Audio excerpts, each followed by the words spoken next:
Hello friends, December মাস আর আমরাও বেরিয়ে পড়েছি ঘুরতে। আমি কিয়ান ফ্যামিলির সবাই। আজকে আমরা এসেছি আমাদের গন্তব্যস্থল ব্যান্ডেল চার্চ। ভিউটা অসাধারণ দেখাচ্ছি। অনেকেই এসছে,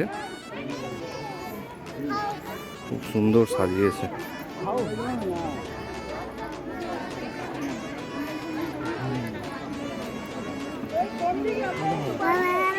তো বিকেল, অনেক মানুষের সমাগম। ঘুরতে বেরিয়েছে। বাবা, সবাইকে হ্যালো বলে দাও। হ্যাঁ, হ্যালো হ্যালো বলে দিয়েছে।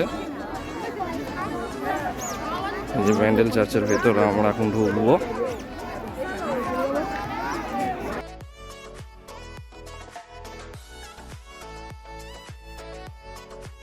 এটা হচ্ছে মাস্তুলের ইতিহাসটা এখানে এখানে লিখিত আছে।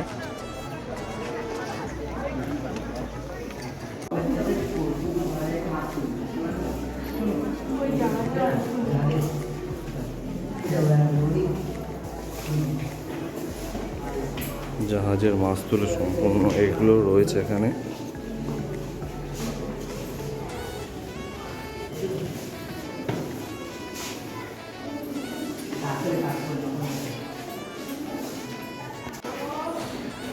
চার্চের ভেতরে আমরা প্রবেশ করছি।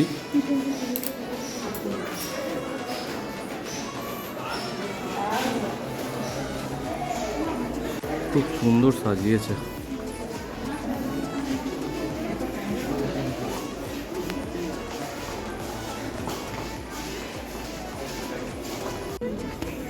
ব্যান্ডেল চার্চের ওপর থেকে ভিউ পয়েন্টটা সুন্দর লাগে।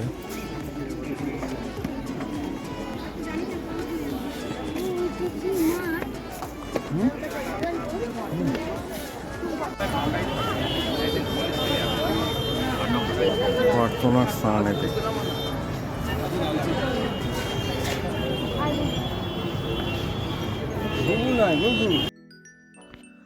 এই ছিল আমাদের ব্যান্ডেল চার্চ পরিভ্রমণ। এটি হুগলি জেলার প্রাচীনতম এবং অন্যতম একটি চার্চ। এটি ডেলি সকাল 8টা থেকে বিকেল 5টা অবধি খোলা থাকে। তবে 25শে ডিসেম্বর এবং 1 জানুয়ারি তখনই এটি বন্ধ থাকে। আপনারা ব্যান্ডেল চার্চটি আসতে পারেন ব্যান্ডেল স্টেশনে নেমে ওখান থেকে টোটো বা অটো ভাড়া করে, বা এটি যদি আপনারা চুঁচড়ো বা হুগলি থেকেও যদি আসতে চান তাহলে ওখান থেকেও সেম একইভাবে টোটো বা অটো করে আপনারা আসতে পারেন। ঠিক আছে বন্ধুরা, আজকে এখানেই শেষ করলাম। খুব তাড়াতাড়ি আমার পরবর্তী ব্লগে নতুন কোনো জায়গা নিয়ে আপনাদের কাছে হাজির হব।